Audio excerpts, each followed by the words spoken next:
Several years ago, when I was working on a ventilation unit, a young mechanic, Sergei Vasilyevich, came to our site. The site had several stationary complexes where we supplied air for ventilation. In the morning, when we came on duty, we turned off the fan and started cleaning the room. The teams of mechanics started checking and repairing, and my partner and I cleaned the room. After finishing the work, the mechanics started the fan and were on duty, monitoring its performance until the next shift arrived. We worked 2 days for 12 hours, then 2 days off and back to work. Sometimes during the day, and sometimes at night. My husband also worked in one of the teams with a lumberman. So, the young mechanic Sergei Vasilyevich and his assistant came to us once a month, inspected the units and signed off, unless, of course, the unit had broken down earlier. So I didn't really know him that well. Over the several years of working together, he sometimes came when I was at night or on a day off. So if we met, it was maybe once every 6 months. That's why I was very surprised by his appearance at my house. My husband, as required by the company, went for a checkup. It was done once a year. My daughter was already married and lived in a neighboring city. Having cleared the snow path in the yard, I had just sat down in front of the TV when someone knocked on the window. Coming up, I was very surprised to see our mechanic there. He was covered in snow and already drunk.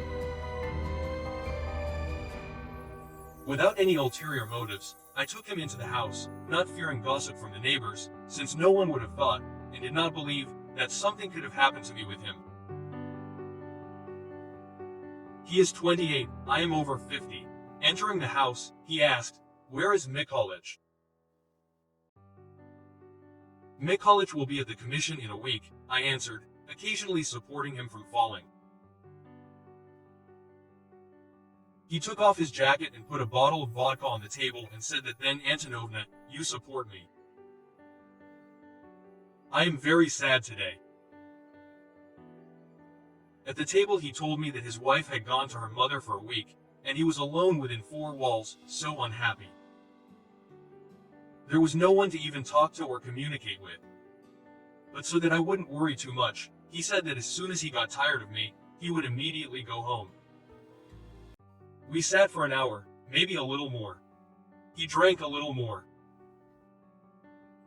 I supported him, after which I said that I would go wash myself, and he could watch TV. Then we would talk some more.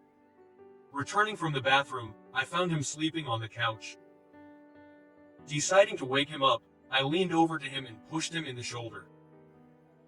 He suddenly opened his eyes and, sitting up, sat down on the couch.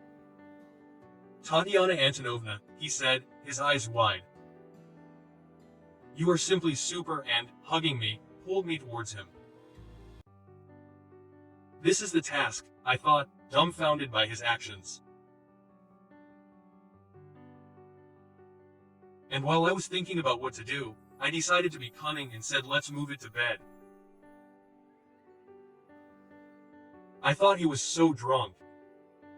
Now back and forth, while I unpack the bed, walk around, wander around, and he will fall asleep again. I will quietly go to bed, leaving him on the couch, and when he wakes up, I will send him home. He lay down again, as I thought.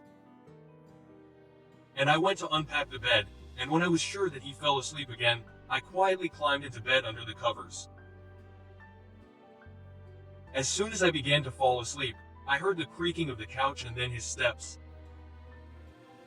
He came to the bed and lay down next to me.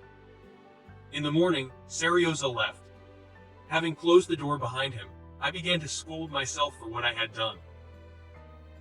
Then, calming myself down, I said that this was unfaithfulness, it just happened by accident.